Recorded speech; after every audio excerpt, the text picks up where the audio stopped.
I lead the sparkling category for human insights in the Coca-Cola Company. So when I was asked to talk to you guys today, I had this weird feeling that it's not really my illustrious insights career that got me here, but really just because of the fact that I'm a massive foodie and I love spicy food, right? So there you go. Those are my creds so far. So let's talk about Sprite, right? And let's be honest here. To the true spicy food lover, it's not really about taste, is it? It's that sensation at the tip of your tongue that moves to your mouth, down your throat. It's that thin layer of sweat, the tiny goosebumps on your skin. It's the heightened heartbeat. It's the rush of an adrenaline that your brain responds to because it thinks that it is suffering from pain, and therefore it should give you a rush of endorphins while you eat spicy food. Simple science, isn't it? And this feeling can be very, very much exhilarating and, dare I say, addictive at times. And in fact, when we talk to Gen Z consumers, 50% of them actually have spicy food on a weekly basis. I'm sure most of you guys would have done so more than that.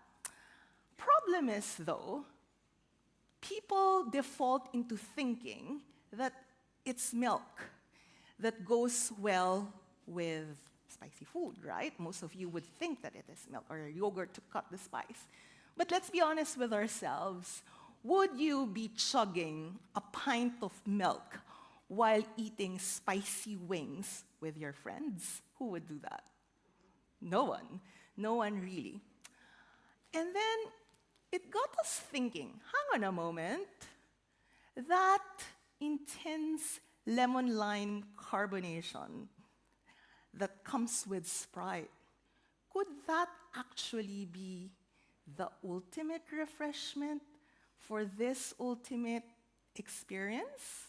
Simple. And I have a marketing brain, and everything is simple in marketing. We could easily activate it in a communication campaign. But lo and behold, came the lawyers in our building, and as much as we want to put disclaimer caveats in everything, we have to prove our case. We need to establish the fact that Sprite cuts spice, and for that, we actually turn to behavioral science with David and Steve. Sorry. Thank you, Ruth. Thank you, Ruth. I do feel very scientific today. So it's time for behavioral science. Of course, this is my role. This is why we're here today. How can behavioral science help? We hear that Gen Z loves spice. So how can behavioral science maybe make things even spicier? Of course, we've heard from Charles Spence today. Potentially, we can be inspired by that line of thinking. And in particular, we had a question from one of the creatives working on Sprite. They asked, can sound make things spicier? We get all sorts of emails like this in the behavioral science practice quite regularly, and it's quite fun answering them. But the answer is we didn't really know. We knew that it can make things sweeter, make things more sour, but can it make things spicy? And then we remembered Nudgestock 2023. There was a man with a hat who visited, and actually one of the creatives had seen this, and that is why they came to us, because they were so inspired by this question. And so we thought, yeah, let's give Steve a ring. And we learned some things pretty quickly, actually. We learned from the papers that he's done with Janice Wang, Charles Spence, and Steve, that yes, actually, soundscapes can make things spicier.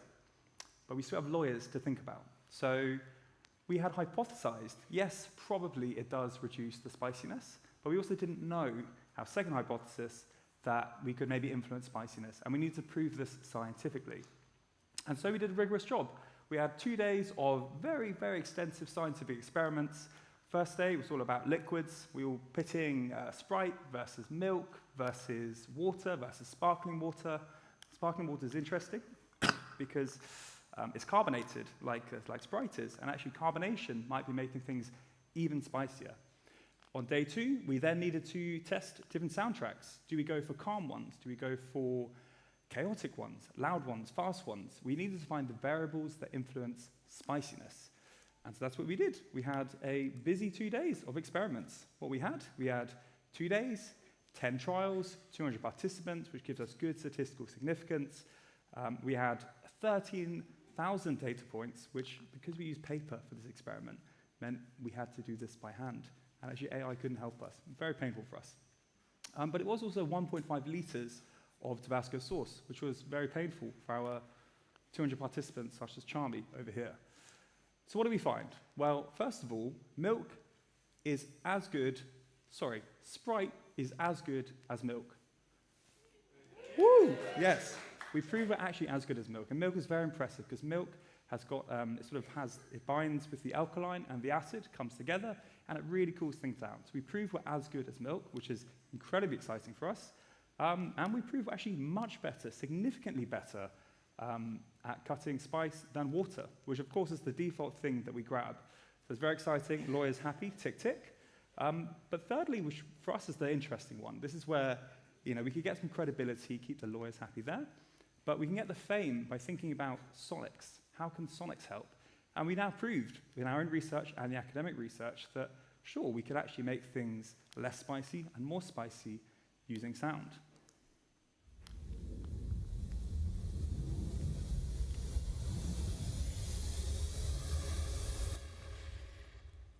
I have to don a lab coat because I'm not really an academic.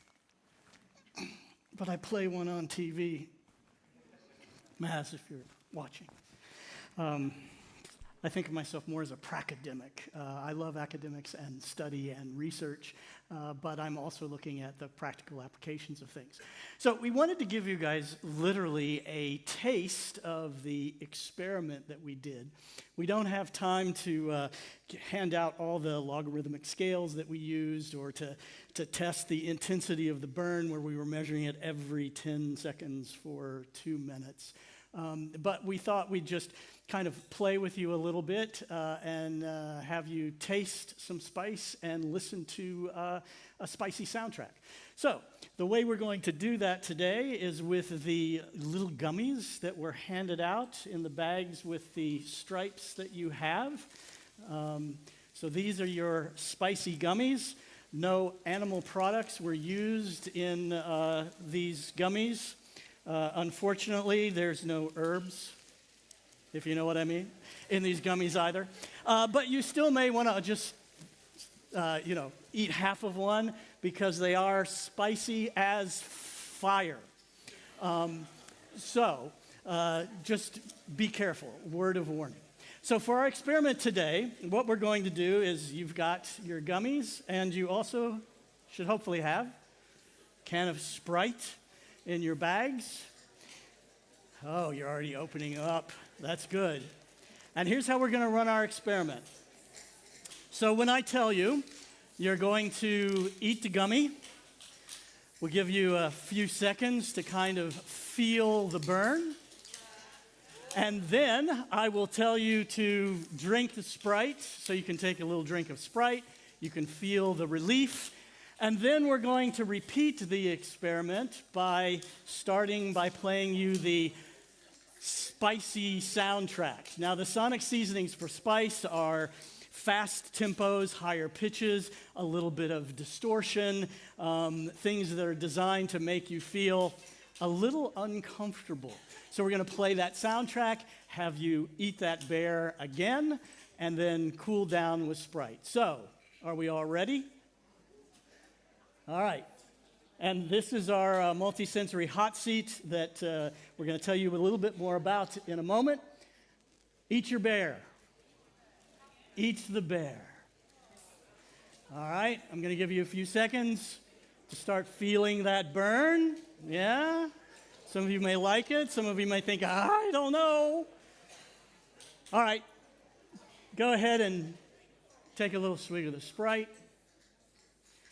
We did find that the lemon-lime combination was really effective at cooling it down, but the interesting thing was the effervescence of the carbonation kind of kept the spice alive. So if you really like the spice, it's not completely taking it away. All right, now what I'm going to do next is I'm going to play the spicy soundtrack. So listen to the spicy soundtrack, kind of let yourself get pulled into it, and then I'll have you eat the bear again, all right? Here we go.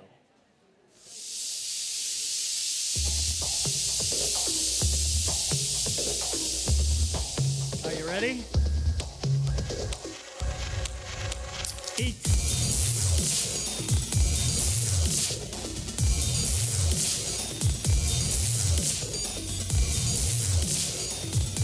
All right, drink your Sprite.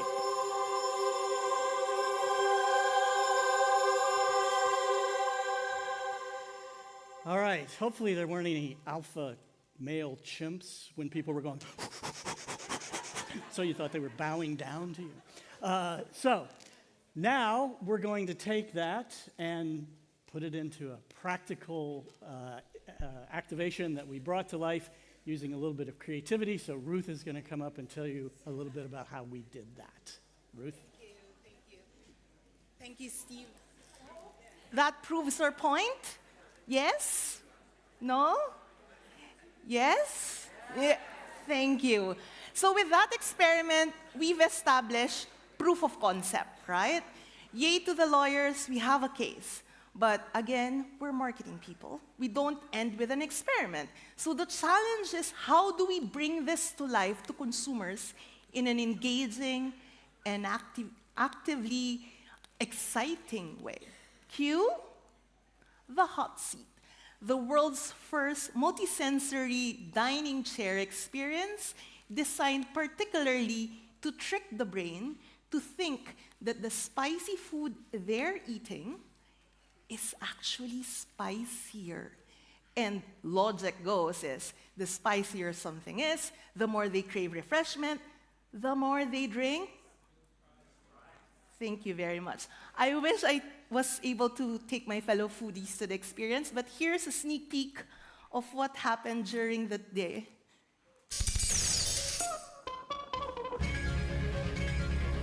Guys, today's Sprite thought they could test my spice tolerance.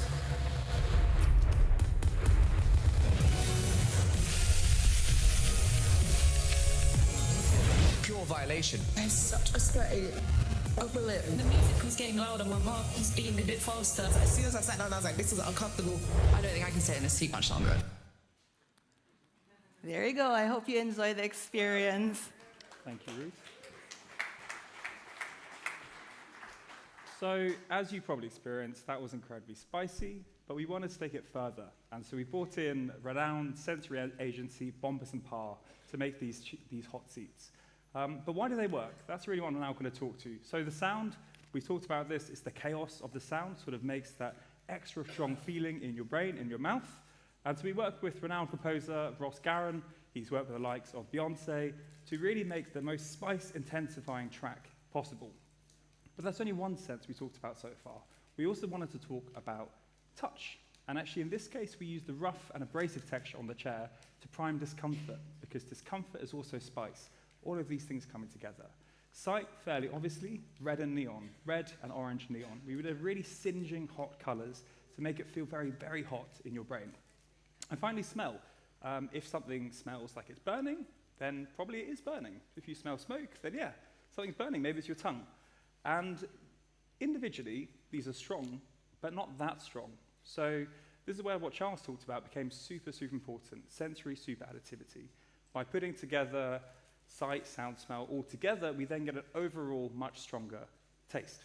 So that's what you had today. You've had two. Imagine this now sitting in the seat, an uncomfortable seat, and there's also smoke. It's getting very, very hot for you. You're just craving a Sprite.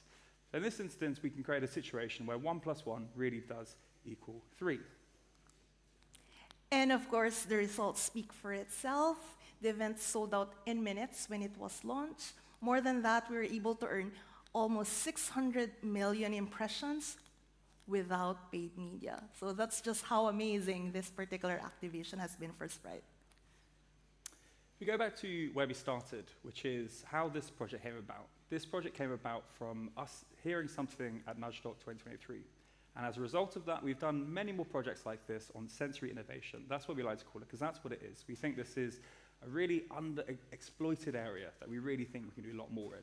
And so my question for you today is, from all the things you've seen today, what from today will inform what you do tomorrow that changes the behavior of tomorrow. That's the one thing I'd like to leave you with. The other thing I'd like to leave you with is the fact that please do try this at home. In your tote bags, there should be tiny mini baby Tabascos. And here's the QR code to the Hot Seats experience. You can also just search Hot Seats SoundCloud and you'll find it. But thank you very much for your time, and I hope that wasn't too